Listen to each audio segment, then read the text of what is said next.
Good morning, everybody. Unfortunately, Richard Spinks was unable to join us in the end this morning. He has sent a short video which we'll play shortly, but I would like to speak to you about the devastating impact that abuse, aggression and harassment of all forms can have on victims. And I think it's these lived experiences and personal stories that really bring this issue alive.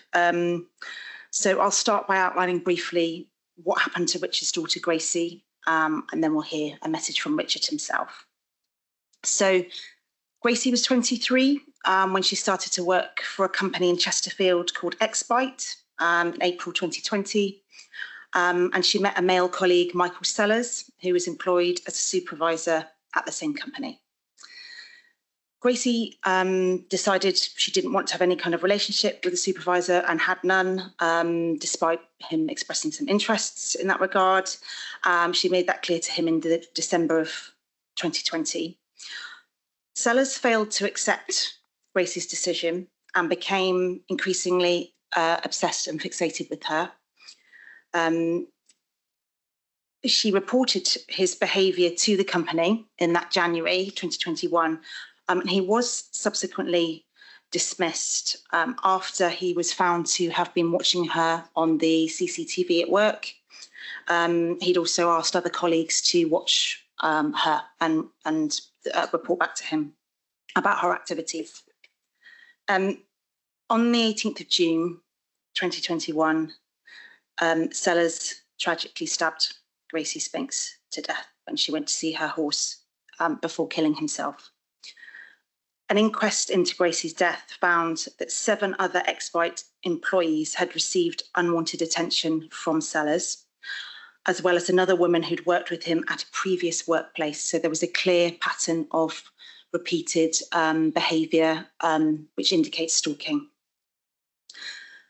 Most of these women describe Sellers physically tracking them or messaging them repeatedly online during and after their employment at the company.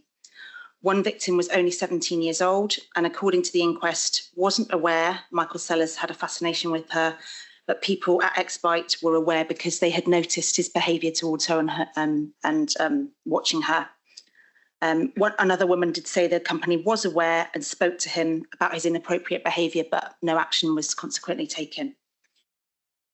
So, in conclusion, Gracie's story tragically underscores how her employer repeatedly failed to take sufficient decisive action, despite clear warning signs and a pattern of really concerning and harmful behaviour in the workplace, and that they didn't act robustly enough to protect employees or Gracie clearly and prevent that escalation.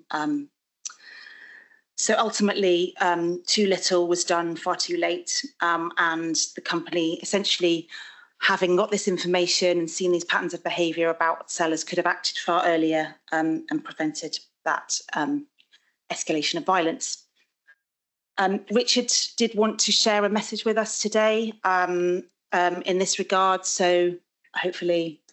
Hello, this is Richard Spinks, Gracie Spinks' father, who was murdered in June 2021. It's been a great honour to be able to speak to you today, and thank you for the invite to the Susie Lampu Trust for the National Personal Safety Day. Where do I start, really? Just to say hello and welcome, and if I can add a little bit to what's already been said and what's going to be said, then all well and good. Some good will come from it, and I hope so. Gracie went to work. She just wanted to do a job. She was good at what she did and loved her life outside work. But when a colleague started stalking her, she did the right thing. She reported it to her employer. A few months later, he took her life. There were so many red flags. Other women had raised concerns to the same employer about his behaviour too. If someone had recognised the risks and stepped in properly, Gracie might still be alive today. We have to live with this as a family every day. And the flashbacks are constant. We've now got the Worker Protection Act, which aims to prevent sexual harassment in the workplace, and that's a good start, but it's not enough. Stalking, coercive control, intimidation, these are all forms of violence against women and girls, and they need to be taken just as seriously. People often think these crimes are only a matter for the police, but employers have to do a role as well. And if we really want to halve the violence against women and girls, we need to close every space where perpetrators can act, including the workplace. Thank you for your support today, and thank you to the Susie Lampu Trust once again. Gracie certainly deserved better, and no other family should ever have to go through what we have. Thank you for your time. Keep up the great work. Thank you. So a very powerful message there, and sadly Gracie's story is not the only case where employers could have taken more action to prevent that kind of harm escalating within the workplace. I think sometimes it's easy to think that stalking, domestic abuse all happen somewhere else, but sadly those behaviours don't just stop when we walk through the door at work. You'll be familiar with many of these stories in the media. Sadly, in healthcare, we know that a number of female NHS surgeons came forward to say that they were being sexually harassed, assaulted, and in some cases even raped by their colleagues while surgery was taking place in operating theatres.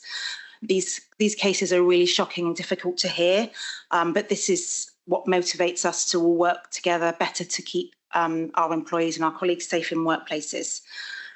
That study found a pattern of female trainees being abused by senior male surgeons in NH hospitals, and the analysis conducted found that nearly 2/3 of women surgeons who responded to researchers said they'd been the target of sexual harassment, and 1/3 had been sexually assaulted by colleagues in the last 5 years. And many of those women said they feared reporting those incidents, that they wouldn't be believed, that it would damage their careers, they'd be seen as troublemakers. And we hear these themes sadly all too much in our work across a whole range of sectors.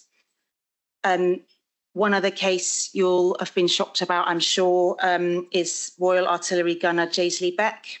Her killer was recently, her abuser, was recently sentenced. She took her own life following relentless sexual harassment by one of her bosses. We understand that she may have been stalked due to that repetitive and unwanted nature again of the behaviours by him towards her.